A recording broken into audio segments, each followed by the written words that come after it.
дуално образование, враќање на атрактивноста на професијата банкар. Професор доктор Синиша Наумовски, Хајделберг факултет е во нашето студио. Добро утро, професоре. Добро утро, благодарам на поканата. На почетокот, што е тоа банкар? Дали е тоа оно што ги брои парите или? Добро прашање. Банкар на времето, јас барам кога студирав, ај така би одговорил, е една од најпрестижните позиции, човек кој работи со пари. Можам да кажам, и кој има авторитет, интегритет, доверба во јавноста. Значи, позицијата банкар е прилично одговорна позиција и мислам дека треба и во таа професија да има човек дарба или на еден начин, ја би го нарекол тоа занает. Банкарството на еден начин е занает. Банкар може да работи сам или банкар треба да работи во тим? Современите услови на општественото живење предпоставуваат големи структури на банките, така што каква е оваа ситуација кај нас? Добро прашање. Тимската работа е многу важна во банкарската индустрија. Никој не може да работи сам во ништо, па дури оној кој има предприемач компанија, сепак треба на еден начин да направи тим, ако сака да оди напред. Особено во банкарската индустрија, тимската работа е многу важна и начинот на однесување и вмрежување со клиенти. Кодексот на однесување, професијата банкар бара да биде на високо ниво и самиот индивидуалец карактер како банкар. На еден начин, вложувањето во тимскиот дух или работењето ние, не јас, е важно во банкарството. И јас можам, овие години, речиси од мојот предходен деловен ангажман, па може би веќе 2 децении, во втора деценија влегуваме, 20 на години, уште од студентски денови сум фокусиран во делот на банкарскиот сектор и знам дека имаме со што да се пофалиме во таа индустрија. Во однос на тие макроекономски параметри и условно речено јачината, ајде да речам за гледачите да бидам попластичен, силината на банкарскиот сектор. Враќање на атрактивноста на професијата банкар. Прво, пред да преминеме на образованието и на она што треба да бидат чекори во животот на еден банкар, нели? Да ни кажете каков профил на човек? Постојат ли одредени профили на луѓе што би можеле да се занимаваат со оваа професија? Барали, односно професијата, одредени профили на луѓе или може оној кој што сака, кој што е заинтересиран да... Најголем дел во бара, одлично прашање, и темава вие уште кога ме поканивте, баш се насмевам, викам многу атрактивна тема, говориме сега, а ќе ви кажам малку подоцна и зошто. Бара, најважни се компетенциите за финансии, банкарство од економските факултети, бизнес администрација, право и особено информатичките науки сега. Интересно е за гледачиве, во предходните состави на CEO, ја како што ги нарекувам, пресателите на бордови на банкиве, тогаш беа 15, сега се 13 банки, од 15 банкари кои ги водеа македонскиве банки, сега под банкари ги имате и дами, нели, банкарки, двајца беа со IT. Еве интересен податок. Двајца председатели на бордови кои сега мислам дека веќе не се во тие позиции. Некои банки не екзистираат, тие се нормални процеси на интеграција.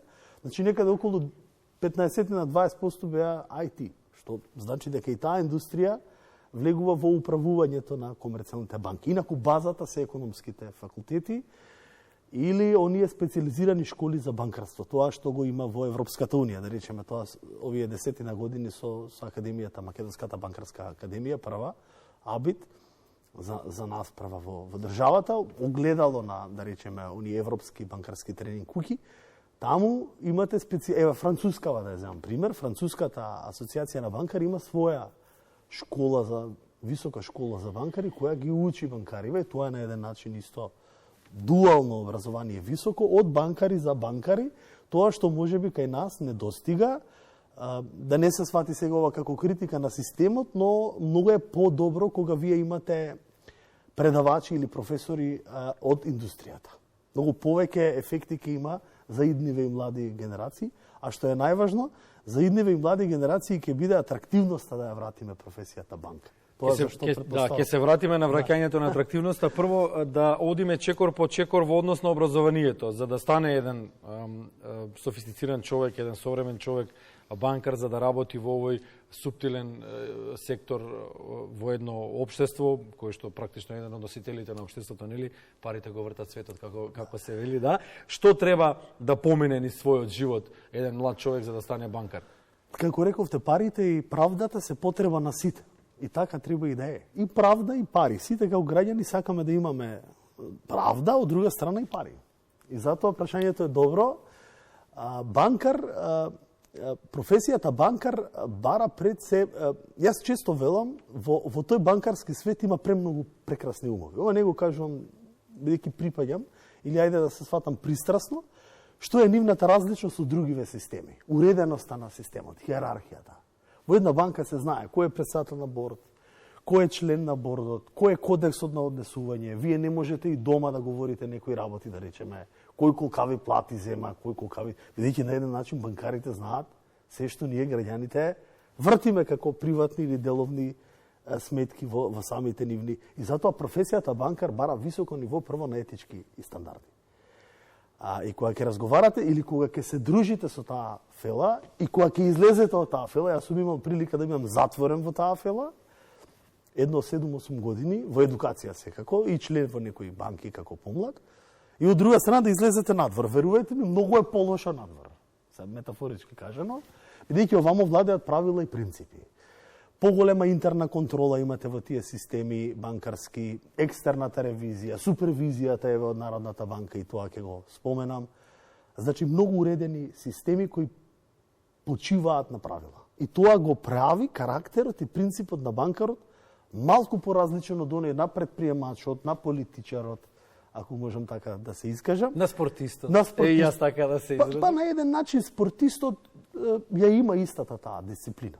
И тоа е филозофија во спортистот, нели, она менталити на Џоковиќ, ајде да го спомнам, сега бевте актуелни со, јас ве пратев, нормално сум спортски фан и спортски дух, таа менталити, Коби Брајан менталити на стануваш во 5, работиш до 10 вечер, 15 сати секој ден. Нема пауза, нема викенд. Тоа е на еден начин и формула за се, па и за во банкарството.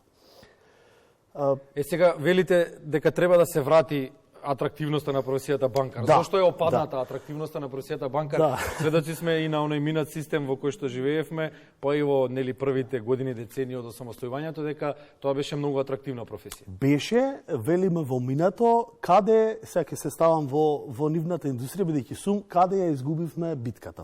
Прво, едукацијата малку затаи во делот на континуитет. Порано бевме многу поактивни сите.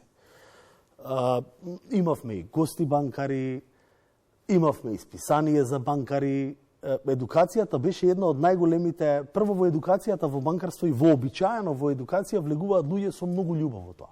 Едукацијата не може да ја водите ако немате љубов. Каде затаивме?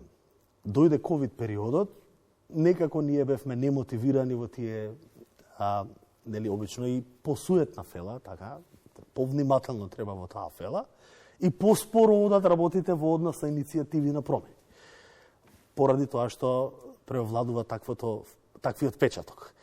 Кога тоа го затаивме, некако ни го украдна пост-ковид периодот или ковид периодот, ја украде на еден начин, ако можам така да кажам, ја одзема атрактивноста во IT секторот. Стана многу популарно кај младиве генерации да се преквалификуваат и доквалификуваат, и со еден обичен курс на еден начин. Ова е реално, не е критика, но не може да биде курс исто со подолга едукација или формална едукација. Вие од банкар станувате, дата, компјутер сајенс, програмер, и се почувствува на еден начин еден можеби недостаток кај банките во однос на вработени. И тоа е така, тоа е факт. Зошто реков уште еднаш е тоа така? Бидејќи во младиве генерации може би станува еден предизвик или нов стандард да имате вие да имате работно време, во суштина и да немате работно време. Значи да одите буквално на работна позиција од дома. И сега тоа станува атрактивност. Но тоа е бран. И ние знаеме дека зошто да се работи од дома? Зошто тогаш постојат институциите? Зошто постојат работните позиции? Тоа е и борбата што сакаме ние да ја вратиме назад. Нашиве институции, еве и Академијава за банкари, и банкиве, и вие како телевизија... Зошто да се нема обврска да се отиде на работното место? Ете, тоа е примарниот дел од работната позиција. Да одиш некаде да имаш обврска, да исполниш нешто. Така е. Тоа сега ги создава притисоците и на идните предприемачи. Вие сега кога разговарате со помладиве генерации, вака што се највеќе впечатливи пост-ковид генерации на еден начин образовани или во систем, вие не може да најдете работници затоа што никој не почитува хиерархија, не доаѓа на работа, брзо менуваат работа, за денови 15 денови, токму поради тие причини кои што некако тој IT бран или она така наречено дигитално трансформирање веќе го зема приматот на ред и дисциплина. Па добро, во Виенската филхармонија не можеме сите од дома да свириме. Мора да дојдеме, така, мора да има некој диригент, затоа трае таа филхармонија, тој концерт со години, со децени, со векови. Ете затоа велиме и филхармонијата, и банкиве, и ние, еве како Хајделберг, го спомнавте на почетокот институцијата која застапувам, овие месеци, а и претходно во 22-та чинам дека беше, правиме една теренска посета на сите компании и им објаснуваме битката за дуални партнери ја водиме само со кредибилни институции кои имаат авторитет. Значи, вие друго е да водите битка со дуални партнери кои се во станови ремоут на еден начин непостоечки, а од другата страна друго е да ја вратиме таа атрактивност на припадност на компанијата и брендот. Не се само парите. Сега да се доискажам, што направи овие банкариве, да речеме, во тој бранот со преквалификација. Да, се преквалификува, со тој начин што нема работно време, работејќи од било каде, не знам, од на плажа или од дома, и на крајот се покаже дека практично тие во континуитет 24/7 имаа работен ангажман. Значи немате работно време во тој случај. Може да ве побара било кој од било која земја. И сега ретерираме и се враќаме на онаа теза дека можеби да банките и банкариве се такви какви што се поструктурирани, но се подобри бидејќи на еден начин сакаме да работиме на бренд. Значи, авторитетот на самата компанија е важен.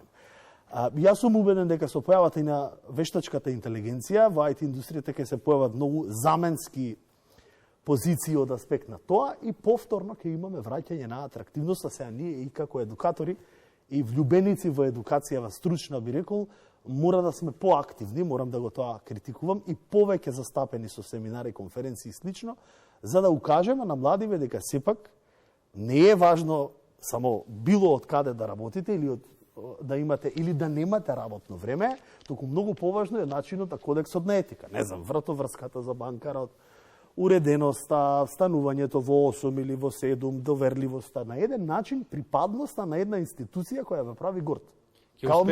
Како македонскава телевизија, нели? Од овде излегуваат повеќе телевизијно, претпоставаме и вие ако си го поставите прашањето, сепак не е исто да работите за една државна македонска телевизија и од другава страна за некоја нова. Во Македонија има само една телевизија, другите се канали. Ајде, можеме. Да ќе успеете ли да вратите атрактивноста, еве за крај? Ќе успееме затоа што мислам дека се враќа. Од другава страна мораме да работиме и како фела на намалување на јазот во однос и финансиското плаќање. Сега кај нас имаме поголема стапка на јаз помеѓу управните одбори и оние кои се работници. Мораме и на тоа поле да поработиме. Оние почетни позиции да бидат можеби помотивирачки, а како ќе успееме со введување на овој дуален систем на образование. Мораме ние банкариве кои се супер стручни луѓе, како што реков, и многу корисни луѓе, и ние не ги практицираме освен во она што ги молиме на еден начин да ни помогнат или што ги чекаме да инвестираат во некоја компанија, на еден начин се интегрирани во раст на бизнисот како банкари, мораме да ги интегрираме и во едукација. Не е исто вие кога имате професор кој е 40 години банкар, веќе го спомнам, например, Хартман, професор од Швајцарија кој е кај нас, сега е во пензија и он со задоволство сака и ужива да го пренесува она кој го стекнал во USB во Швајцарија. Не е исто неговото предавање со некое теориско предавање, чисто теориско на некој мој колега. Ете така ќе успееме. Ако беше така, немаше да одиме на училиште, ќе си учевме од дома, нели? И ќе си полагавме испити. Професор доктор Синиша Наумовски, враќање на атрактивност на професијата банкар. Благодариме што одвоивте минути ова утро, се надеваме дека ќе успеете, па да видиме некој примерок од она новото што ќе го вратите во атрактивност. Благодарам на поканата, еве некој нареден гостин може да ви биде банкар.